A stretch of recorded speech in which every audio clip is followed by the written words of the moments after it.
Hello and welcome to Inside Europe, the weekly current affairs podcast and radio programme from DW, Germany's international broadcaster.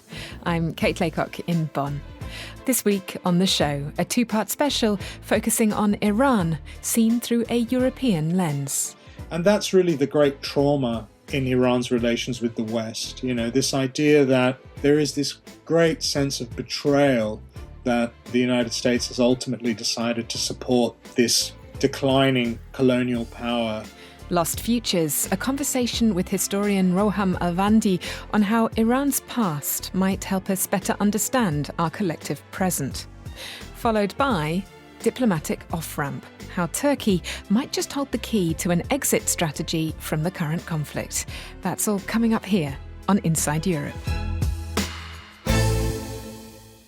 As I'm recording this on Thursday, European leaders are meeting in Brussels to grapple with rising oil and gas prices caused by the war with Iran. Europeans have no appetite for this conflict, and their leaders are being increasingly firm in their rebuttals of US President Trump's entreaties to send military assets to secure the Strait of Hormuz, despite the pain being felt at the pump as oil and gas prices rocket. Britain's Keir Starmer has been singled out for particular censure by Donald Trump, who once again repeated the quip that Starmer is, quote, no Winston Churchill. Like the US president, I have had historical echoes on my mind this week as well, but they have led me to a very different place. To a conversation, in fact, with Dr. Roham Alvandi, director of the Iranian History Initiative at the London School of Economics and Political Science, and author of the book Nixon, Kissinger and the Shah, the United States and Iran in the Cold War. Now, there are many lenses through which to look at Iranian history, but this being Inside Europe, I asked Dr. Alvandi to tell me the story of those moments in which Iranian history has collided with European interests. His answer began with the story of how, in the aftermath of World War I, with British backing, an officer named Reza Khan, later Reza Pahlavi, was installed as Shah, reuniting the country and building institutions which exist to this day. Under British and Soviet pressure, the Shah was forced to abdicate in 1941 and was replaced by his son, Mohammad Reza Pahlavi. I will publish a longer form version of this interview in our podcast feed so that you don't miss out on any of this. But for the purposes of this programme, I'm going to drop us into the conversation at the beginning of the 1950s, when Iranian history is about to change once again. This is the era of nationalism. This is the era of decolonization. This is the era of the Cold War. So you have a vibrant Iranian nationalist movement which focuses on the question of oil. But, you also have many other political currents in the country. You also have the rise of a communist movement in Iran in the 1940s, particularly under the influence of the Soviet Union. You have the rise of the Tudeh party in Iran. And you also have the emergence of radical Islamic politics in Iran. And in the midst of all that, the person who kind of emerges as the spokesperson for Iran's national ambitions is Mohammad Mossadegh, this fascinating character who came from a very aristocratic background, had a PhD in law. He is sort of incorruptible, honest to the point that it infuriates other people, very stubborn sort of political character. And he's a staunch constitutionalist, and he basically has two goals. He wants to get the British out of Iran, and he wants to reassert the Iranian constitution and restore power to parliament. And he wants to nationalise the oil fields as well. Yeah, exactly. All of that crystallizes around the goal of nationalising the Anglo-Iranian Oil Company. Is it the precursor to BP? Is it the British Petroleum? That's right, yes. It's the precursor to BP. I mean, the British Exchequer took more in taxes alone from AIOC. So that's not including the royalties that the British government got as the majority shareholder in the company. Just the taxes that it levied on it were greater than the royalties that went to the Iranian government. And of course, the whole of the Royal Navy runs on cheap Iranian oil, right? So it was something that even the Labour government in Britain, even the Attlee government, was vociferously against. And they essentially begin undermining Mossadegh, looking for ways to bring down his government, maybe through some kind of constitutional mechanism. Can they buy off enough MPs? Do they have enough Iranian journalists on the payroll? That sort of thing. It doesn't work. And in fact, Mossadegh becomes more and more and more popular. And so Britain looks to its ally, the United States, to help in essentially running a covert operation to topple Mossadegh. And so Britain and the United States cooperate covertly to carry out a military coup against Mossadegh's government in August 1953. And they topple Mossadegh and install the Shah as an absolute ruler rather than the constitutional monarch, essentially, that he had been prior to that. And that's really the great trauma in Iran's relations with the West. This idea that the liberal West that Iranians had looked to with hope that, especially the United States might support the cause of Iranian constitutionalism and democracy in this kind of post-colonial era, there is this great sense of betrayal that the United States has ultimately decided to support this declining colonial power, to subvert what was a very popular government in Iran and a patriotic government and replace it with the Shah's autocracy. So, I mean, if we are sort of doing this sort of, bird's eye view of history, the next sort of big stop on the tour would be 1979, right? We drop back in 1979 with the Islamic Revolution. And I suppose my question is the steps that lead up to there, that sense of betrayal, that lost future there. How does that feed into what happens in 1979 and the outcome, how that moment plays out? It's not a straight line from 1953 to 1979. I think we have to be a bit careful about that. What 1953 essentially did is it eliminated anything that you might consider to be sort of normal politics. Any kind of contest for power, free expression, all of this was kind of gradually eroded by the Shah and his security services and censorship and rigging of elections and so on.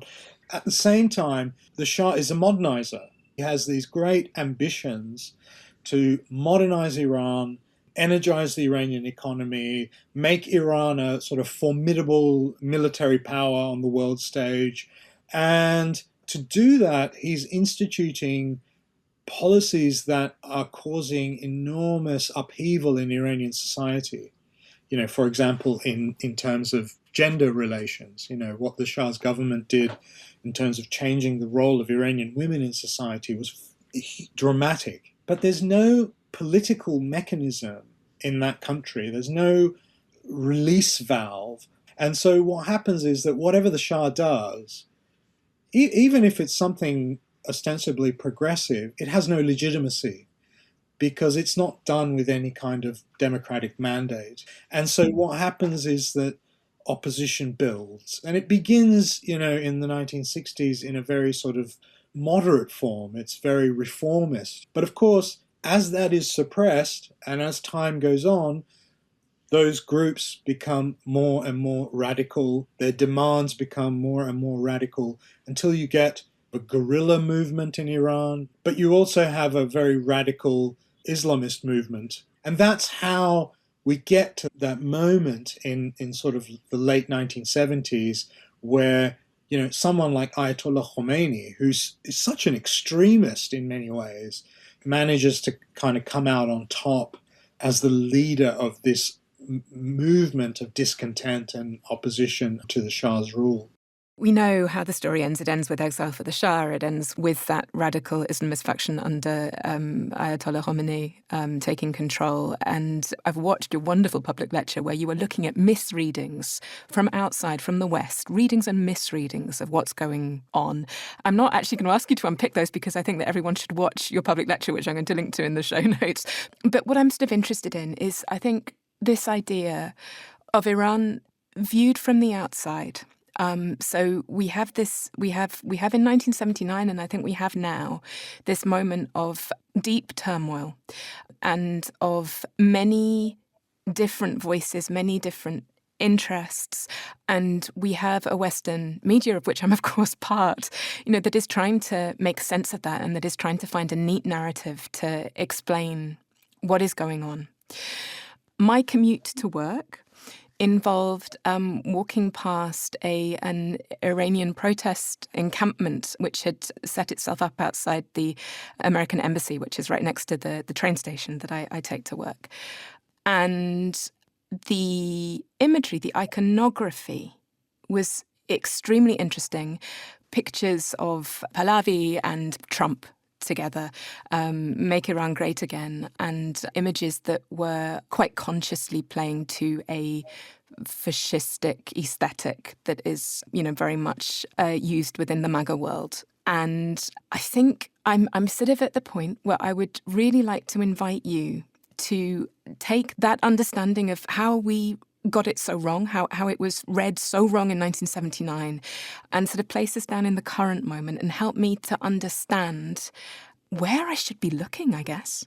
What I notice is that, the conversation, the discussions that Iranians have amongst themselves about what's going on is so different to the conversation that, non-Iranians have about what's going on in Iran. And the sort of concerns and worries and, prejudices and all that kind of stuff that the Iranians have is so different to conversations I hear amongst non-Iranians.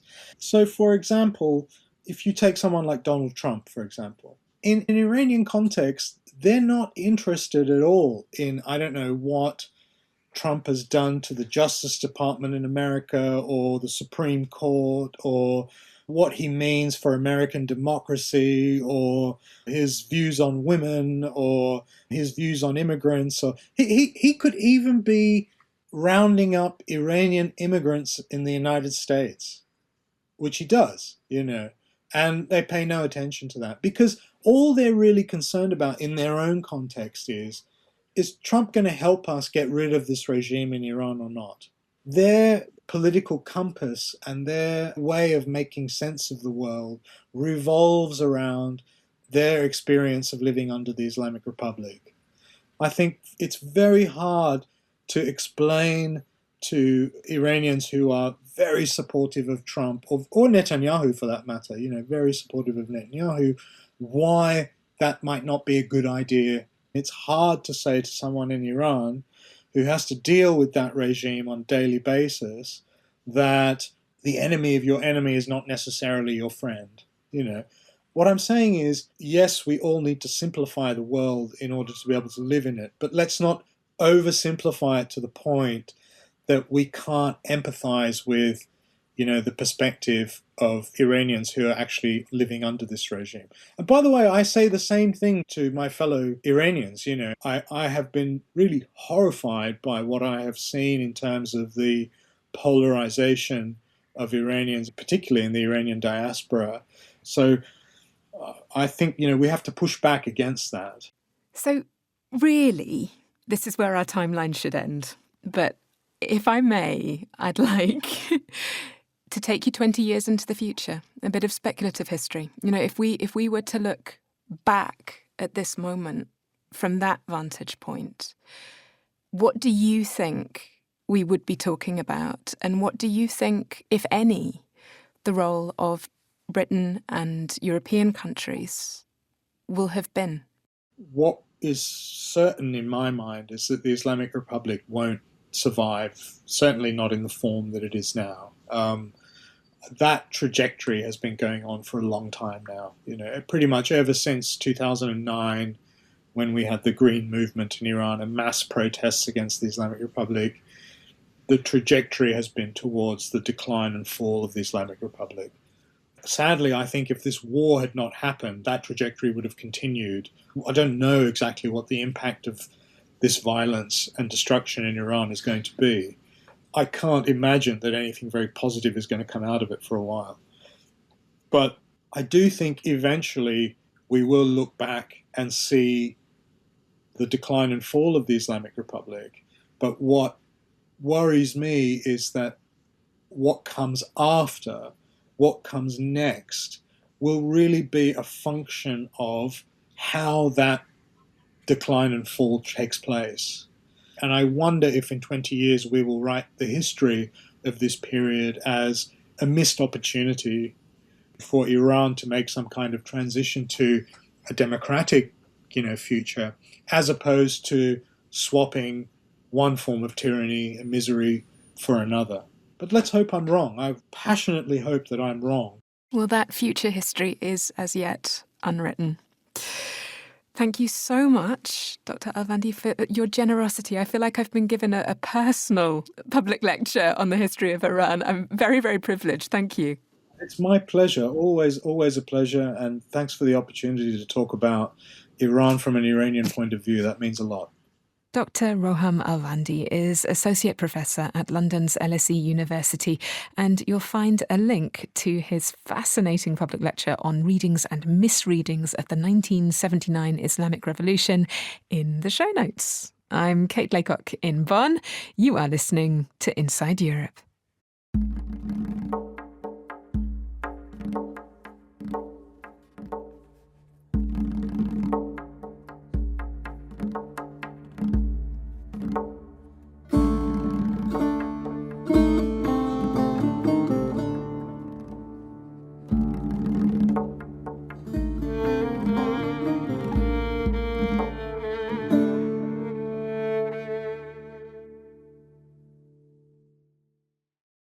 Turkey straddles two continents, Europe and West Asia. To the east, it shares a border with Iran, and so the stakes are high for Turkey as last week's NATO interception of Iranian missiles heading towards the country made only too clear. However, Turkey potentially has a lot to gain from this conflict. That's if it plays its diplomatic cards right. And, as Dorian Jones reports from Istanbul, those cards, well, they're actually pretty strong. Last week, air raid sirens wailed at the Turkish airbase of Incirlik as the US-Iran war reached Turkey. In the space of 1 week, 3 Iranian missiles believed to be targeting the airbase, which hosts a large US military presence, were intercepted by NATO forces. Despite Tehran's denials, Turkish President Recep Tayyip Erdogan condemned the missile strikes and threatened retaliation. At the same time, Erdogan also continued to call the US-Israeli war against Iran illegal. Since the conflict began, the Turkish president is walking a tightrope, claims Asla Aydıntaşbaş of the Washington-based think tank, the Brookings Institution. We are going to see Turkey very reluctant to ruin its relationship with the Trump administration, even though they're not happy with a prolonged campaign. As for Washington, I think Turkey continues to be an important regional player and neighbor of Iran. Trump is willing to tolerate Turkey that stays on the sidelines of this conflict, does not join the US-Israeli war, but wants to preserve his relationship with Turkey in case there is a need for an off-ramp. Ankara is working behind the scenes to find a diplomatic solution to the conflict. This search for an off-ramp is led by Foreign Minister Hakan Fidan, who gained intimate knowledge of the Iranian regime while serving as Turkey's spy chief. But it could be a race against time. With a 500-kilometer border with Iran, Ankara fears another refugee exodus. Turkey is already the world's largest host of refugees, with over 3 million Syrians.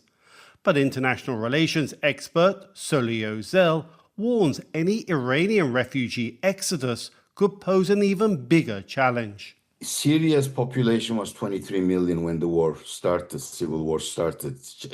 Iran's population is 93 million. I think the government was right to be very concerned, and I'm glad that they have briefed the National Assembly. I suppose they're working on solutions. One of those was, of course, that they were going to create a safe zone inside Iran. I don't know how feasible that would have been. Well, after the Gulf War, Iraq 1991, when there was going to be an influx, that was the idea. to create a safe zone inside Iraq. Hier in der Türkei auch mit der Frage beschäftigt, welche Folgen die aktuelle Krise für mögliche Fluchtbewegungen aus dem Iran in die Türkei During his recent visit to Ankara, German Foreign Minister Johann Vadefol stressed that Europe and Turkey have a shared interest in avoiding the creation of another refugee crisis. That leverage over Europe could be key for Ankara in thwarting secessionist aspirations of Iran's restive Kurdish minority. Vadefol said Germany is committed to Iran's territorial integrity. This comes amid widespread reports that Iranian Kurdish groups are being courted by Washington and Israel to rise up against Tehran.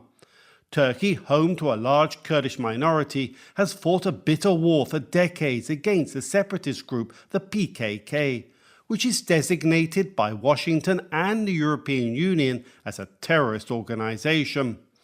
While the PKK ended its armed struggle last year as it engages in a peace process with Ankara, its affiliate in Iran, Pezhak, is not bound by the process.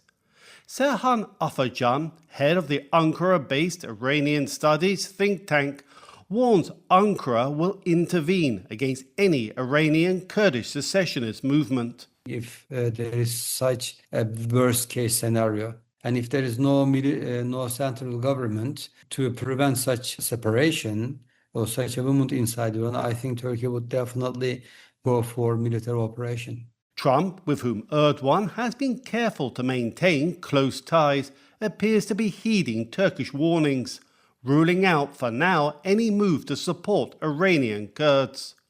While the risks of the Iran war are considerable for Turkey, analyst Attila Yeşilada of Global Source Partners says Ankara also sees opportunities, given that Iran is its main rival in the Middle East and the Caucasus. Imagine an Iran that spends the next years putting down rebellions in, rebel provinces and can't really feed its proxies or exercise power over Iraq or Armenia. Then Turkey gets Iraq. The Iraqi economy completely integrates into Turkey. What I heard from credible sources is that Ankara doesn't want a regime change, but is not exactly unhappy that Iran is being bombed to Middle Ages. They want a weak Iran so that they can expand their footprint in Iraq and South Caucasus against Iran. A diminished Iran offers Ankara the chance for greater regional hegemony, which can only enhance its influence and importance to Europe. But as the Iran war continues, soaring oil prices are driving Turkey's inflation above 30%. Further fueling public discontent. Ankara also fears that if the Tehran regime collapses, Iran and the wider region could descend into chaos.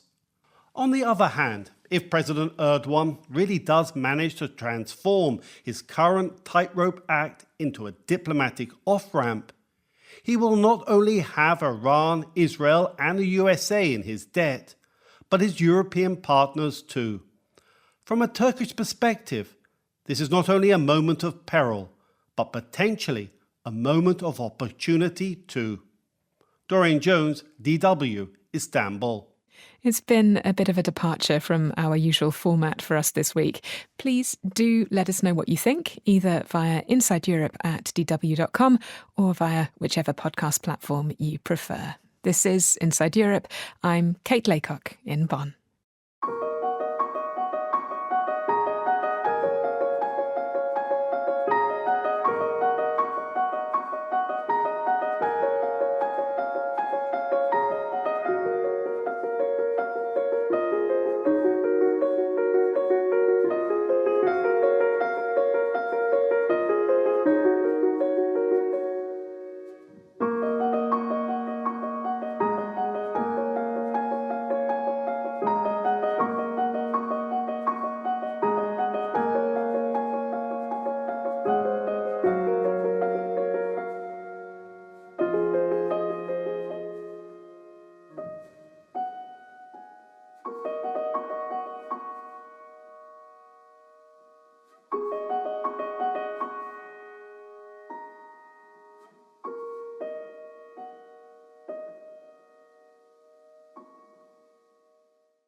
Welcome back to Inside Europe, the weekly current affairs podcast and radio programme from DW, Germany's international broadcaster. I'm Kate Laycock in Bonn.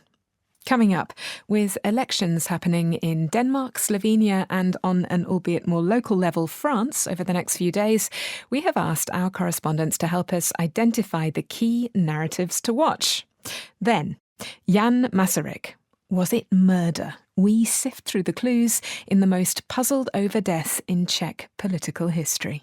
Only two outstanding Democrats remain in freedom, Beneš and Masaryk. History repeats itself.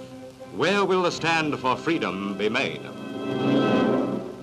To the ballot box first, however, and in something of a rush, because our first stop is Denmark, and there the timing of the snap elections, due to be held on March 24th, has been, well, very snappy indeed. From Copenhagen, Adrian Murray explains why. Velkommen. Giv dem lige en kæmpe stor hånd.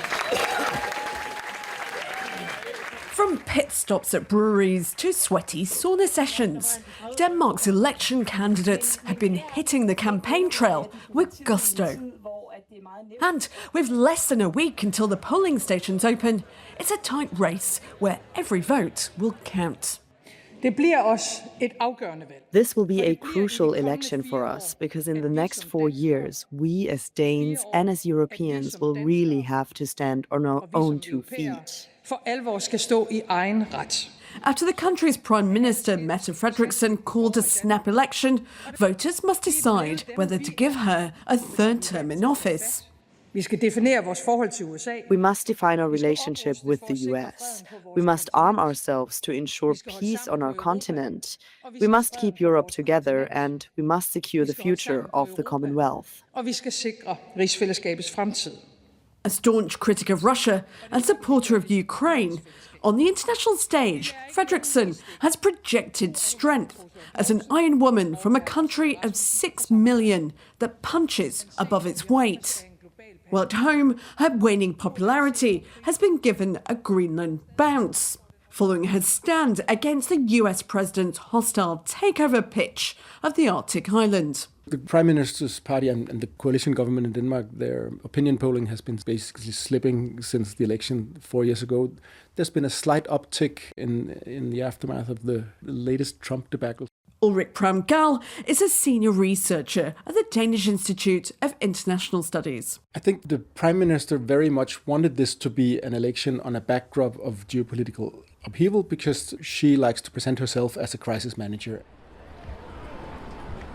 In central Copenhagen, colourful posters of election candidates are tied to almost every tree and lamppost. Most locals here think the Prime Minister has been a sound leader through troubled times, even if they don't share her politics. With the whole corona pandemic and also the war and everything, I think she's handled that pretty well. But I don't know if I want her at the third time. Now we're in a crisis again, and she seems to be a good crisis prime minister, so that's fine. But on other issues that are not foreign policy, I don't like her. It's too bad, but she's the best option, I guess. Frederiksen's party, the centre-left Social Democrats, now tops public opinion polls with around 21%. But that's well below their score when they won the election in 2022. From pensions reform to pig farming and welfare to water pollution, a diverse roster of domestic issues has dominated debate here in Denmark. And whilst voters may be prepared to put their domestic frustrations on hold for a while, they're not likely to go away. I mean, for me, the most important thing when voting for the parliament is the long-term issues. So like, what is Denmark going to live off 20, 30 years from now on? How are we going to structure the society, the welfare state and so on, right? Is there enough money for it? We promise all kinds of things because it's an election and you want the votes, but I think it's important to find a reliable person. For me, it's the climate that I think has been really overlooked in this debate, and it's democracy and civil rights and what we see going on in the world. We continue to really have a strong position on that. For years, Denmark's Social Democrats seem to have found a magic formula that helped them buck a trend which has seen the voting base erode of one European centre-left party after another. In the UK, Prime Minister Keir Starmer makes no secret of his admiration for the so-called Danish model, which combines some of Europe's harshest immigration and asylum policies with strong support for the welfare state. This time, the Social Democrats have pivoted left, proposing a controversial new wealth tax as a sweetener to recapture lost left-wing voters, whilst promising even stricter immigration controls in a pitch to keep the far right at bay. In a packed hall of largely undecided young voters, 9 politicians of all stripes made their pitches, with polls suggesting that the current left-right coalition constellation cannot hold.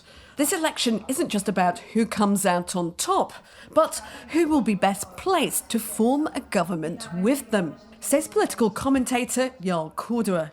I think her plan A, that will be continue some sort of centre-left government with herself as prime minister and some blue parties and also some parties from the red bloc, and build a even bigger coalition across the centre.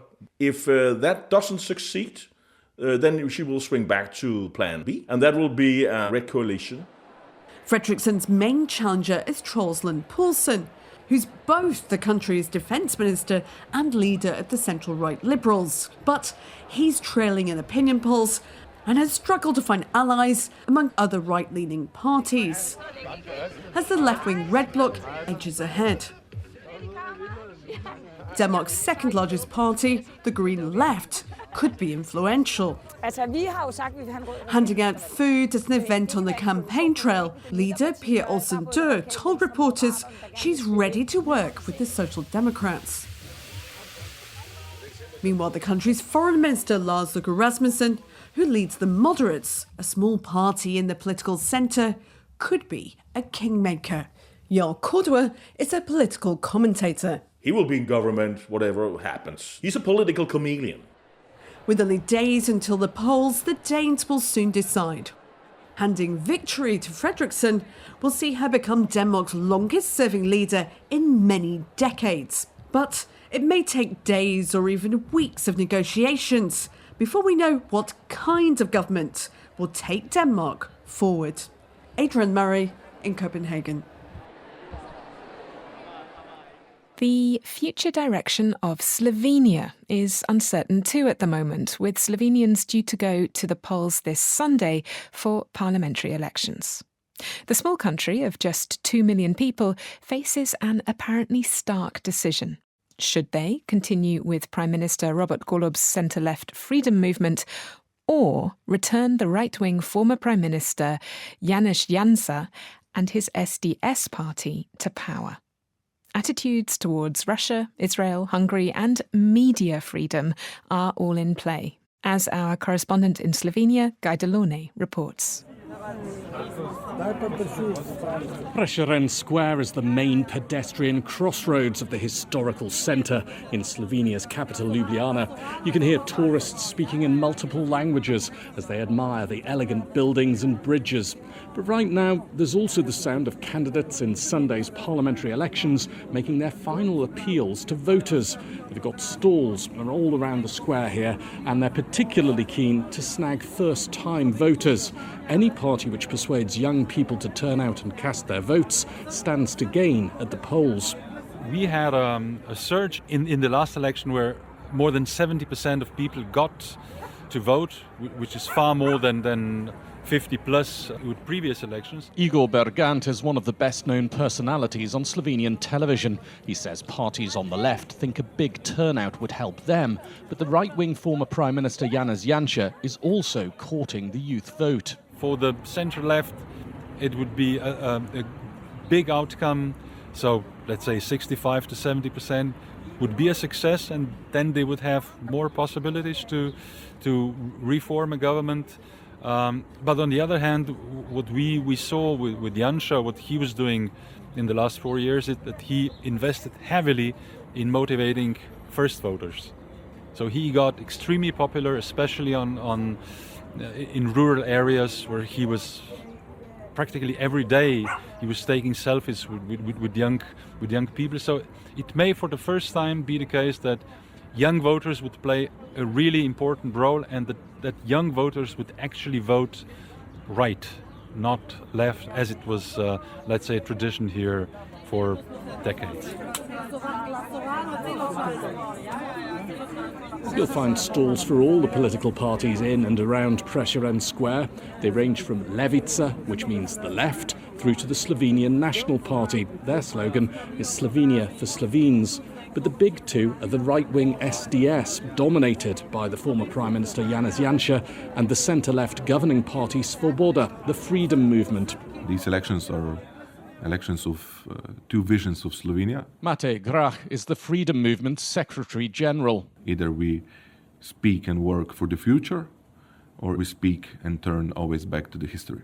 These elections on 22nd March are not only about health system, it's not only about jobs, it's not about growing economy, it's about sovereignty of Slovenia, it's about rule of law, and it's about maintaining this island in the middle of Europe that still have values that matter, values that are liberal and values that are strengthening the social state.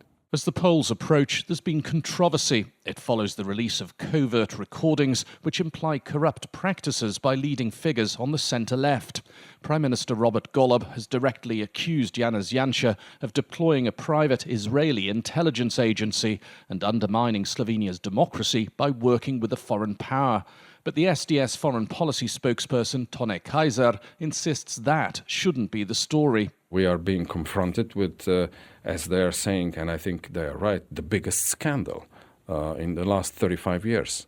Basically discovering that this country is being captured by the systemic corruption. And this is not only worrying, it's basically putting everything on the decision where we will go from here. And this, I think it's going to be a really serious consideration for the people at the elections now this Sunday. What the Dirty Tricks scandal has done is illustrate that the two main parties are very different. Svoboda has criticised Israel, strengthened relations with the EU, and passed legislation to depoliticise the national broadcaster. Meanwhile, Janez Janša is a strong ally of Hungary's Viktor Orban, who opposes immigration and defunded public service media during his previous stint in power. Igor Bergant says the election result will have a meaningful impact. They differ on many views, especially when it comes to, let's say, Russia and Ukraine, and also in an approach how to deal within the European Union. There's a lot of speculation what could happen after the election, and I think the post-election period will be as hysteric as it is the pre-election now. Polling is tight, so election day may not bring an immediate answer to the all-important question: which way do Slovenians want to travel? Guy Delorme, DW, Ljubljana. Our last stop on this election tour is France, which is also heading to the polls this Sunday, albeit in the second round of municipal, not national elections. Now, anecdotally, I was in France last weekend visiting my mother-in-law, who lives in a small village where there was only one list of candidates, a list for which she said she was appreciative, since less and less people are willing to stand. And it seems that my mother-in-law's village is far from being the exception. Lisa Bryant has the story from the village of Villecerf, about an hour outside of Paris.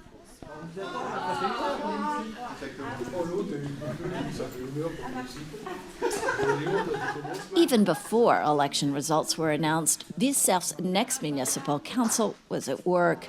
Local lawmakers lined up chairs at a community center for their first budget meeting and laid out cheese and red wine for after. In this village of old stone houses, about 100 kilometers south of Paris, there are no surprises. Like many small municipalities in France, only one slate of candidates with no party affiliation is running for office. Bonjour, Monsieur Descent. Oui, et vous? The biggest change for Villecerf's 700 residents, 69-year-old Mayor François Descent is stepping down after 14 years on the job. I think in villages where the teams have worked a lot in the field and brought a lot of projects and solutions, residents are confident in them and want them to continue. I could have run again, but for what purpose?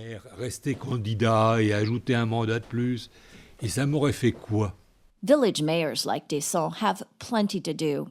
Among other things, they oversee public works, energy and environmental projects, manage schools, canteens, and garbage collection. On weekends, they're out attending sports and cultural events and talking to their constituency, and not getting much time off.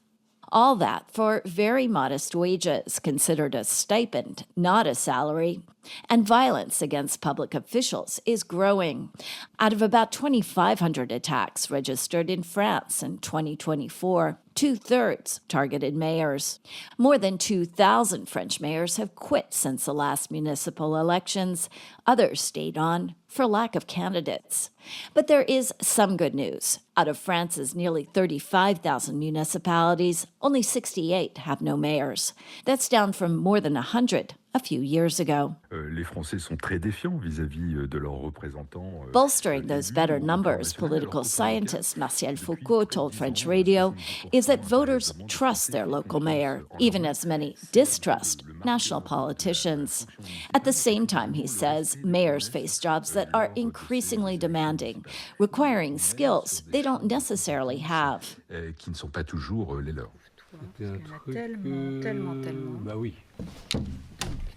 Here in Villecerf, Mayor Descent doesn't think there's a problem in finding candidates for mayor. He knows he'll have a replacement, his 48-year-old deputy, Mélanie Lamotte, who he's been training for the job. Mayors don't have hours. I've worked a lot. Everybody in Villecerf has my mobile number, and everyone will have Mélanie's. But nobody abused that.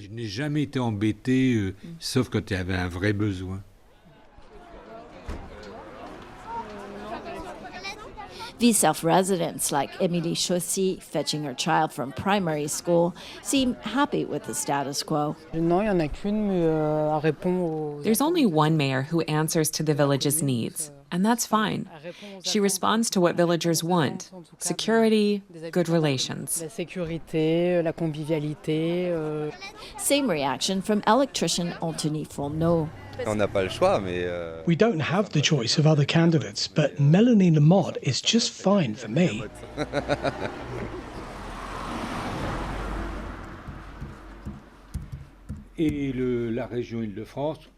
A former industrial engineer and mother of two, Lamotte will be earning a fraction of what she could earn in the private sector. From the start, I invested 100% in this municipal council.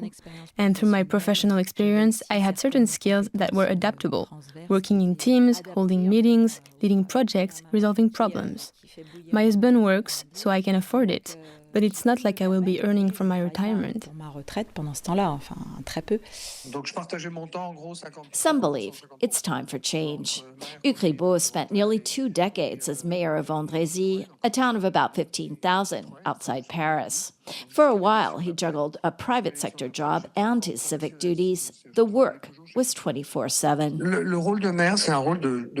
The role of a mayor is like heading a business. Whether the commune is small, medium, or large, mayors should have a salary.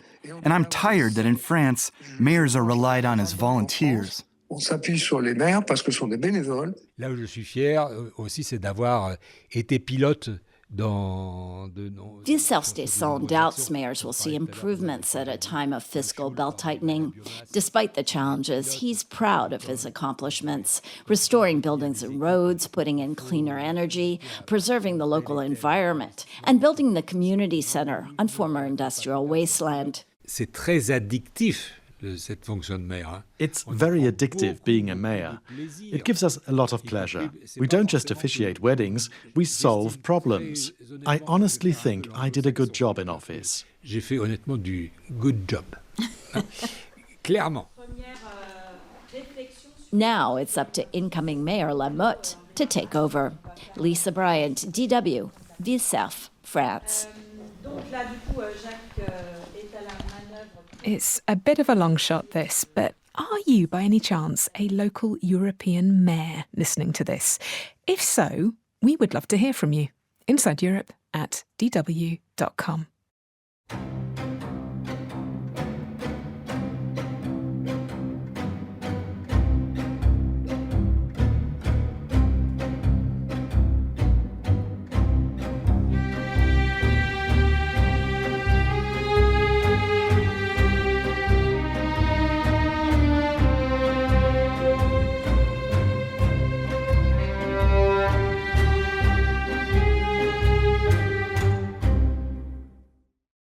Now, for a story that our Prague correspondent Rob Cameron pitched to me as being like peeling the layers of an onion. Remove one layer and another one shows up underneath. It is a historical mystery, perhaps even a murder mystery. 78 years ago this month, the body of Czechoslovakia's post-war foreign minister, Jan Masaryk, was found beneath his bathroom window, just 2 weeks after the communists had seized power. Was the KGB or its Czechoslovak counterpart involved? Police are now examining fresh evidence. Here is Rob Cameron with the story. After the war, Jan Masaryk, he didn't have a tour of Jan Masaryk's apartment in Černín Palace, headquarters of the Czech Foreign Ministry. The bathroom in particular has been preserved almost exactly as Masaryk left it 78 years ago. As representative spaces. For example, the library. On the early morning of March the 10th, 1948, Masaryk's pyjama-clad body was discovered by maintenance workers in the courtyard beneath his bathroom window, a short distance from the wall. And that is one of the few things we know for certain. Everything else is subject to interpretation. So it happened somewhere here between this bedroom. My guide to the apartment is Ivan Dubovitsky, a diplomat who serves as the head of the ministry's Unit for International Cooperation. Ivan is now the custodian of these rooms. He is, in a sense, the guardian of Jan Masaryk's ghost. My people, as you know, were ready to die for an ideal. Murder, suicide, or accidental death. Almost 80 years on, it's a case that still grips Czech society, a society that elevates the figure of Tomáš Garrigue Masaryk, the founding father and first president of Czechoslovakia, and his son Jan, almost to the status of secular saints. Ivan Dubovitsky again. For many people still today, especially generation of my parents, grandparents, Masaryk, the name Masaryk, was the symbol of humanity, democracy, moral, very high moral standard. And Jan Masaryk was in a way his successor. And after the Second World War, he was probably even more popular than President Beneš, thanks to his BBC broadcastings from London, from exile, thanks to his lectures and speeches in United States, in London, and so on and so on. You will be seeing things happening in my little country, diametrically opposite to everything my father stood for, and I humbly but proudly stand for today. And I beg of you. He was one of the last symbols of democracy in Czechoslovakia. We know that the democracy was undermined even before, but with his death, the last symbol disappeared and the democracy finally disappeared. Detectives from the UDV, a special police unit set up after 1989 to examine the crimes of communism, are now sifting through the Masaryk files once again. Those files, police protocols, witness testimony, autopsy reports, analysis by biomechanics experts, video and audio interviews have been bolstered by 150 pages of newly discovered documents from British, French and American diplomatic archives. They will present their findings to the state prosecutor in 6 months. Researcher Václava Jandečková has pushed police to examine the new foreign material and also claims a previously ignored fact about Masaryk's body has been overlooked.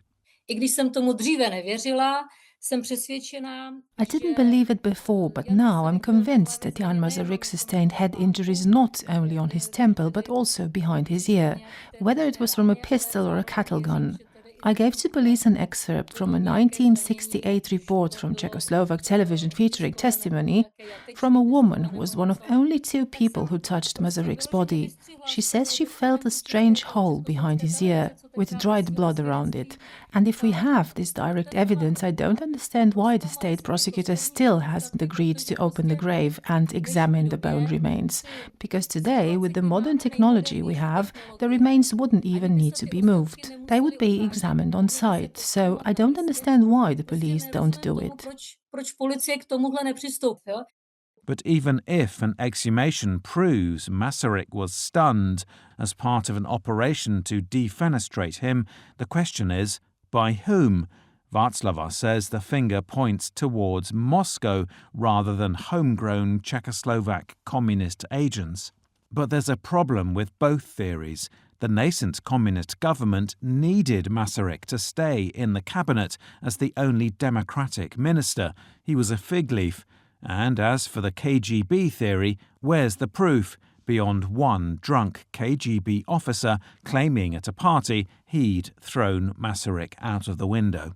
Veteran researcher Jaroslav Čvančara has a completely different theory. I differentiate between 2 Jan Masaryks.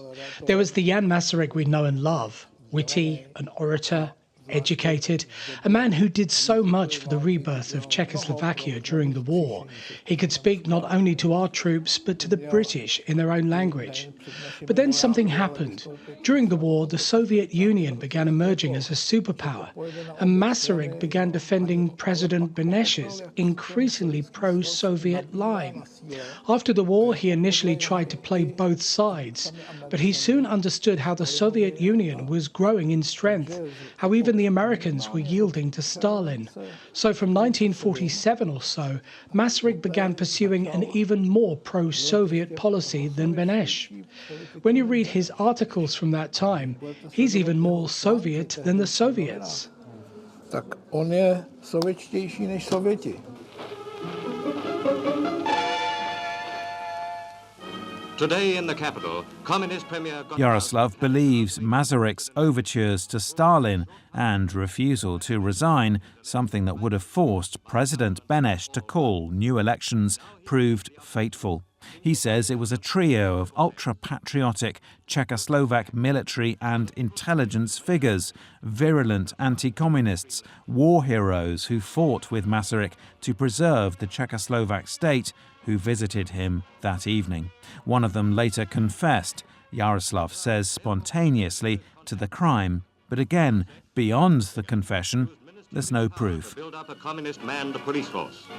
Only the usual plot remained to be unearthed. So many questions. If Masaryk was thrown out of the window, why did he land on his heels, facing the building? If he had decided to take his own life, why was he making arrangements to join his fiancée in London the following week? If he did have visitors that night, why were they never identified by witnesses? Perhaps, maybe, we should accept we'll probably never know the answer. For DW, this is Rob Cameron in Prague. Czechoslovakia. Only 2 outstanding Democrats remain in freedom, Beneš and Masaryk. History repeats itself. Where will the stand for freedom be made? And that is all we have time for today. This programme was produced by Nick Martin, Emma Meyer and Laura Kabelka. Our sound engineer was Jürgen Kuhn. Inside Europe comes to you from DW in Bonn.